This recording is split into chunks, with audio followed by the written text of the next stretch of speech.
would yield to a few questions.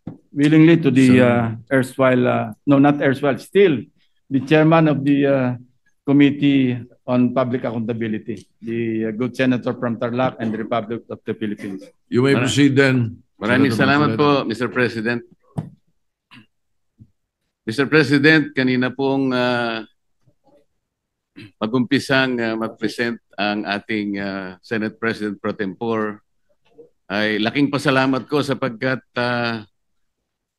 nakita ko yung resulta ng kanyang personal na pag-iimbestiga. Doon po sa kauna-unahang slide, Mr. President, nakita ko po yung isang text message na galing po yata kay Yusek Catalina Cabral. Hindi ko po masyadong maintindihan. Pwede po bang pakikwento po ninyo, Mr. President, ano po ba yung pinanggalingan noon? Ang pinanggalingan po, nag-congratulate siya sa ating nakaupong Senate President. But this message was sent through the staff of our Senate President, Mr. President. Ang sinasabi doon, congratulations po, no? That was after July 1. After July proclamation 1st. Or after oath-taking, Mr. President? After the oath-taking, if I distinctly remember. So dahil siguradong panalo na po tayo, kayo rin po, dahil nag-oath-taking na tayo, nag-message si kagad yung Undersecretary Cabral sa kanyang staff at sinasabi, congratulations, baka merong ako may... Andyan po sa text message, sa Viber message, na sinasabi para ma-align do sa mga priorities at para maiwasan yung redundancy, siya nang gagawa ng paraan. Ang sabay ang sinabi na para maihabol o maisama na sa NEP. So nag-iimbita siya na mag-submit kayo, parang sinasabi 500 million pesos yata, ibig sabihin ng 500 yan eh. Kasi hindi naman malinaw, pero ang sinabi, po kayo 500 for now. For now.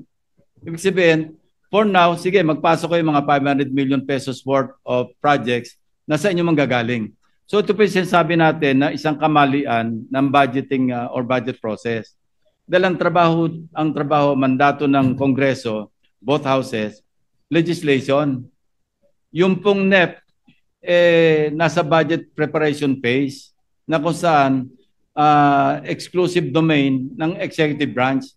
Pero bakit po, dahil ganyan ang nangyayari, mismo sa DPWs na nanggagaling na magpasok na kayo rito. Hindi ho ba pakikialam yun sa mandate o sa exclusive authority ng executive branch? Salamat po sa sagot na yon, Mr. President. Ako po yung naniniwala na talagang wala namang initiative na nanggaling sa inyo at siya'y kusa niyang inialok po yung inaakala niya sigurong makakatulong o makakapagbigay ng kasiyahan sa inyo. Yun po yung akala niya. Opo. At agad pong tinanggihan ng ating Senate President. Alam ko po. Sinabi niya agad sa staff niya, wag, ayoko ba't ako maglalagay dyan? Kasi po kaya ako naitanong to, Mr. President, kahapon po, ayaw pa niyang aminin na dahil sa pagtatanong ko po na sa kanya, sinabi ko bakit lumilitaw kahit anong ibigay na ceiling ng DBM, pinapalitan mo, sabi ko sa kanya. Ayaw po niyang aminin yon, wala raw po siyang kinalaman kung ang pag-uusapan ay yung paglilista. Wala raw siyang kinalaman. Ngayon po malinaw na nagsisinungaling talaga siya sapagkat naipakita ko po kahapon, Mr. President, lalong-lalo na po sa flood control projects, yun pong mga insertions, aminin man ya't hindi, ngayon po inapatunayan na natin, ay talagang siya po talaga yung gumagawa dahil siya po yung Undersecretary ng Planning Services. At lalong-lalo na po doon sa tinatawag na FAPs. Ito po yung Foreign Assisted Projects. Yun po malinaw na malinaw.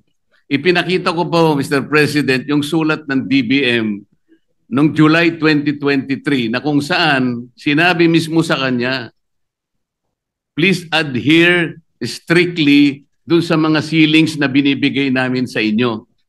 Dahil napansin po ng DBM, magmula po ng 2022, 2023, pinapalitan po niya hanggang sa 2024. Ayaw po niyang aminin na siya po ang may kinalaman nun. Ngayon ko lang napatunayan, salamat Senate President Pro Tempore na ngayon ay malinaw na malinaw, hindi na niya pwedeng sabihin at hindi na siya pwedeng magsinungaling na wala siyang kinalaman dito. Ang totoo pa po nito, Mr. President, ang dami pong gustong tumestigo na meron po siyang 10 paboritong contractors na siguro sa mga susunod na panahon, kung sino man po yung hahawak ng Blue Ribbon Committee, isa po sigurong mabuting direksyon na ituntunin ito.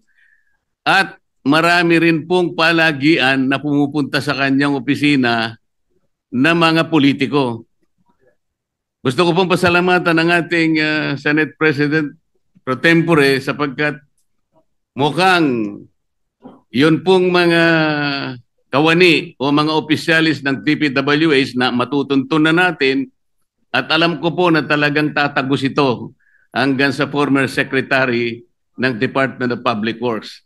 Kasi kahapon po, gusto niya nang sabihin na lahat ng daw po ng nangyayari sa kanyang opisina ay meron namang basbas ng Secretary ng Department of Public Works.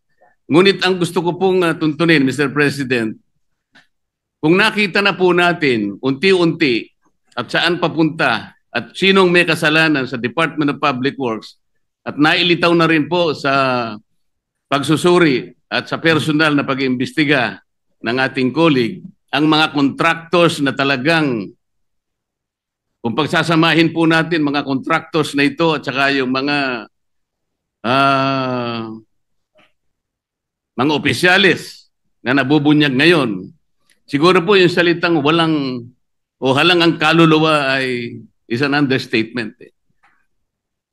Ang gusto ko pong malaman ngayon, bakit po kaya sila ganun kalakas ang loob? Bakit parang hindi na po milyon eh? Bilyon-bilyon na po ang naipatatalo at hindi naman po nila pera yon, pera po ng taong bayan. Mr. President, ganun po ba kaya kalakas ang loob nila na sila-sila lang, mga contractors at saka yung mga opisyalis na yon? Wala po kayang mga politiko sa loob, sa likod nila? Sana po matukoy yung tunay na mga proponents para po yung walang kasalanan ay hindi po nadadamay. Mahirap po na magbanggit sila ng pangalan dahil ito pong nagbabanggit ng pangalan ngayon ay galing lang sa amin kahapon at napatunayan ngayon na bilyon-bilyon ang ginagasta at magdadamay siya. At meron pong nag-text sa akin sa magitan ng emissary ng abogado ng Diskaya, Mr. President. Meron po palang isang congressman, kanina pong nag-hearing sila, nakausap yung abogado ng Diskaya. Kailangan, meron kayong matukoy na senador sapagkat makokontempt kayo. Nasa akin po yung text message, Mr. President. Sa mga tweet, gusto lang nilang magpangalan. Hindi po mabuti yun. Kailangan po, sa tulong na rin po ni Senator Lacson, total, naumpisan na yung mga contractors, naumpisan na itong mga kawani at opisyalis ng DPWH na talagang kandidato na po talaga sa impyerno. Matukoy po talaga kung sino-sino po yung palaging kausap ni Yusek Cabral na sila po yung sindikato dito. Para po yung walang kasalanan ay huwag pong madamay. Maraming salamat po, Mr. President. Salamat po, Your Honor. Yeah, maraming salamat po rin sa ating distinguished gentleman from Tarlac and the Republic of the Philippines. Thank you. Senator